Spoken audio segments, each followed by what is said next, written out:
My name is Will Crommert. I'm a composer for film and television and visual media. And when I'm not doing that, I'm speaking at colleges and universities to blossoming directors and up-and-coming composers and telling them about the crazy part of the film biz, which is music. So I think my professional story kind of begins in earnest around the time I was in my early 20s. I had just moved to Los Angeles. It was something I'd wanted to do for some time, and I'd made it.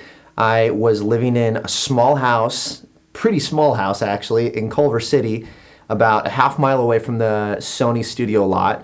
And this small house was made even smaller by the fact that there were 4 of us living in it. But there was a good side to it all, I suppose. The good side was that all of us were composers in some way, shape, or form. All of us interested in music for media specifically. And the walls were thin, and I wouldn't have had it any other way. Truth be told, I wouldn't.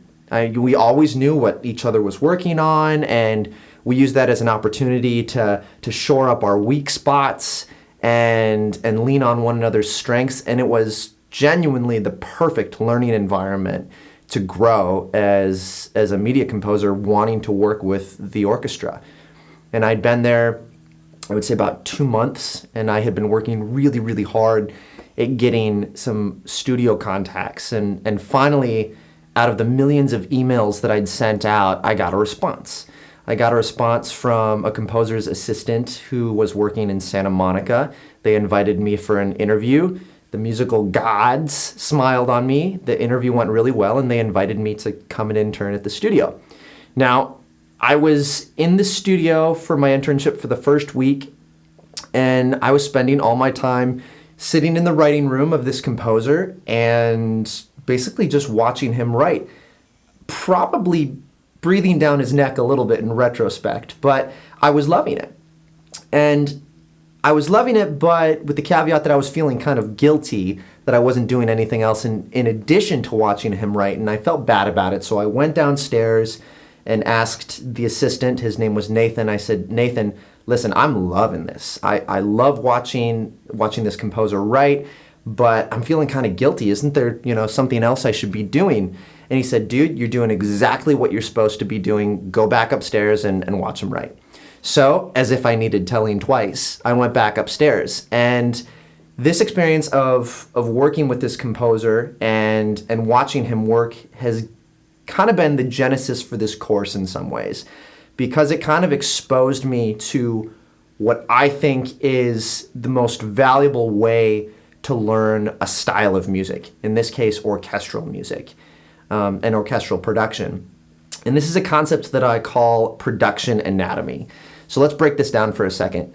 If we think about the way a physician or a doctor studies and works their way into that profession, they break down the human body into small chunks. They study the muscular system, they study joints, they study the circulatory system and nerves, et cetera, until they have all these individual pieces that eventually end up coming together and making the whole.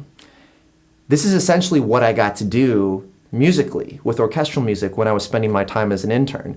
I got to, in real time, watch my mentor reverse engineer their work and view their process. And this left quite a mark on me, and it's something that I've tried really hard to bring into my teaching. And this idea of production anatomy is what I hope to bring to this course to benefit you.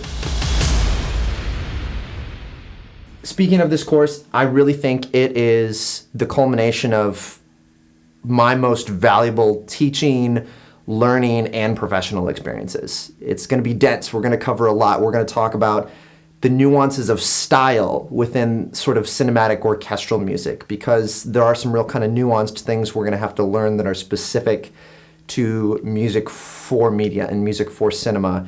We're going to talk about form and organizing our tracks so there's rhyme and reason to it, and we're not just kind of flittering from one theme to the next. We're going to talk about tools and software, and we're even going to work in some orchestration and some theory, which can be kind of dense topics, but we're going to hopefully do it in a way that's going to be more practical and application-based, because I think that those are, in some respects, the best ways to learn those types of things.